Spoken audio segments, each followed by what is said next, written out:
Welcome to Iran, the home of majestic architectural masterpieces like the Sheikh Lutfallah Mosque and the Golestan Palace. Although having its roots in ancient times, the country itself has a very recent history, only becoming an Islamic republic in the year 1979. The land where Iran is located was formerly known as Persia, and once a dominating world power during the times of Cyrus the Great. Thanks for tuning in once again to FTD Facts. My name is Leroy Kenton, and we're exploring Iran in this episode. So let's begin this episode with some basic facts. The official name of the country is the Islamic Republic of Iran, and as I mentioned earlier, it became an Islamic Republic in the year 1979. This was when the monarchy was overthrown and religious clerics assumed the political power under Supreme Leader Ayatollah Khomeini. The official language in Iran is Persian, also known as Farsi. At the time of filming this episode, the population of Iran is estimated to be 80,796,038 people. Iran currently is the world's 18th most populous country, and comprising a land area of 1,648,195 square kilometers, it's the second largest country in the Middle East and the 17th largest country in the world. Iran is located in West Asia, and it borders the Caspian Sea in the north and the Persian Gulf and the Gulf of Oman in the south. Iran is bordered by the countries Afghanistan, Armenia, Azerbaijan, Iraq, Pakistan, Turkey, and Turkmenistan. Now, before we discover some of the more interesting facts of Iran, which we're going to be talking about real soon, this video is made possible by our friends at Grammarly.com. Grammarly is the world's leading software for perfecting the English language. It enhances your vocabulary, it checks hundreds of spelling and grammar and punctuation errors, and currently millions of people worldwide are using Grammarly, including corporations and universities. So anyone that wants to beef up your English skills, and you don't have to be a writer, you could be a student, a professional, Grammarly is for you. The link is down below where you can install it for free. And yeah, you'll be surprised exactly how many mistakes you make when you're typing in English. So again, the link is below in the video description. And guys, as you continue to support our sponsors, you allow us to continue to make bigger and better videos for you guys. You probably noticed that we started making our videos a lot longer now. That's so that you guys can have more value when you come to our videos. You can learn a lot more. And that was thanks to you guys supporting our other sponsors. Now, as we continue with the facts, here is the official flag of Iran. This flag was adopted in the year 1980, and it has 3 equal horizontal bands of green, white, and red. The green is the color of Islam and represents growth. White symbolizes honesty and peace. And the red stands for bravery, as well as it represents all of the martyrs.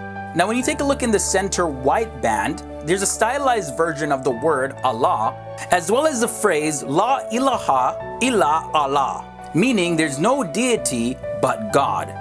It's more specifically also translated as there is no God but Allah. It's also written in the shape of a tulip, as well as along the inner edges of the green and red stripes, we see the phrase Allahu Akbar written 22 times, and that means God is great.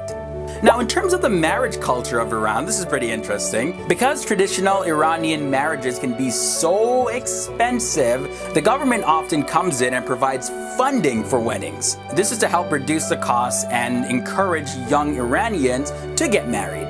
And just to give you a little bit of history behind that, in the late 1990s, because of the rise of financial costs for weddings, it led Mohammad Khatami, the 5th president of Iran, to establish a program that promoted marriage among university students, as well as promoting a more traditional, old-fashioned, not-so-elegant type of wedding. Initially, the government distributed half-ounce gold coins to couples that were eligible for the funding, but this policy completely backfired after the number of divorces started to skyrocket. Many of the young couples that were being encouraged to get married, in fact, weren't ready for marriage. There's also mass weddings where couples can get married free of charge. This is because many organizations offer funding solutions for lower income Iranian families. Because I mean, when it comes to dealing with the expenses of a jahaziye, or in other words, a dowry, things can get really expensive. And just to give you a little bit more insight, a bride's family is expected to provide a substantially high dowry. Oftentimes, this dowry is drawn up in a contractual agreement before the wedding ceremonies. Fathers, of course, want their daughters to have all the good things that money can buy, as well as a home with the latest gadgets and technologies. So of course, they're gonna set the dowry real high. However, many critics have said that this dowry system contributes a lot to people's mental depression, especially among young Iranians that are of marriage age. They say the stress is just too much. But I would love to hear your thoughts. Any Iranians watching this, what are your thoughts on the dowry system? Let me know down below. Again, we're not here to bash anyone's culture. This is FTD Facts. We like to talk about the various aspects of every country and place that we dive into, just so that we can have a better understanding of exactly where people are coming from. Oftentimes we're really quick to say, oh, that is bad, that should never happen. And we don't take time to examine other people's culture and hear exactly where they're coming from and understand their perspective. So yeah, guys, let me know down below your thoughts on this. Now, Iran is one of the few countries in the world where a couple can have a temporary marriage. Yeah, we're touching a little bit more on the marriage culture. I found it very fascinating. A sighe, literally meaning a pleasure marriage, are permitted under Sharia law in certain places. Now, since we are talking about relationships, let's touch real quick on the topic of homosexuality. While homosexual relationships are banned in Iran, Ayatollah Ruhollah Khomeini decreed that transsexuals are allowed to have sex change operations in Iran. Since 2008, Iran has conducted more sex change operations than any other country in the world, second only to Thailand.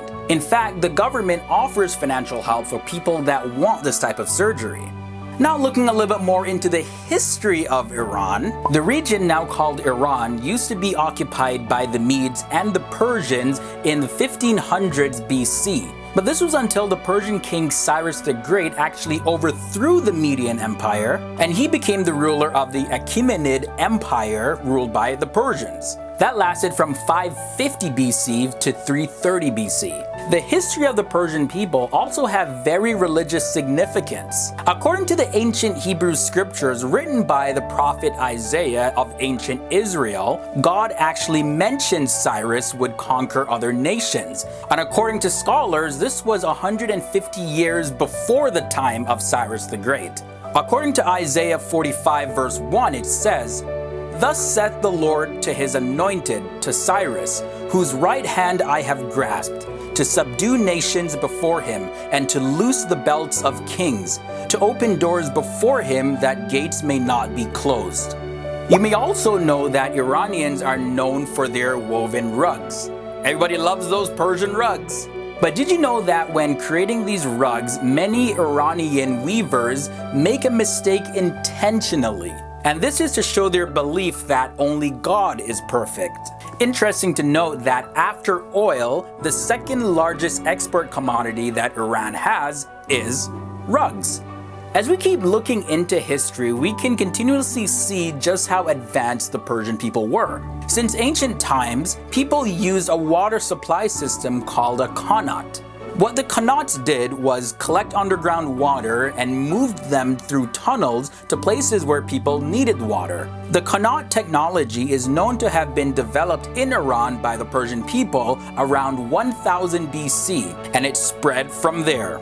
Qanats are basically a series of vertical shafts similar to wells that are connected by sloping tunnels. And these qanats effectively delivered large amounts of water from underground up to the surface without the use of any pump. Now let's touch real quick on Persian cats. Persian cats are one of the world's oldest breeds of cats. They have their history in the high plateaus of Iran, and their long silky fur protected them from cold weather. Italian traders brought the cats to Europe in the 17th century, and that's where they became an exotic status symbol.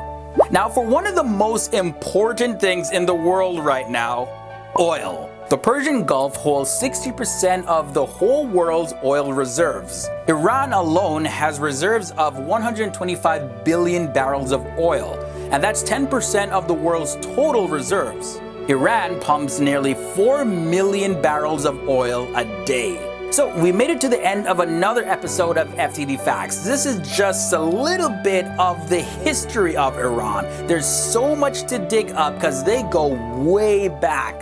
We definitely would love to do a part 2 of this because there's so much history, so much culture, so much awesomeness in the land of Iran. And thanks to everybody that requested this. And before you guys go, don't forget to check out our sponsors over at Grammarly.com. The link is down below in the video description, so hop on over there, improve your English skills. We love to work with sponsors like this that offer you guys some sort of benefit that you can take and just improve your daily lives. Until the next video, my name is Leroy Kenton. Thanks for joining me on this journey through Iran. We just scratched the surface because every stone that you turn over, there are hidden gems in the country of Iran, a land filled with beautiful people, beautiful fashion, a rich history, and a land that has some amazing things that are often overlooked.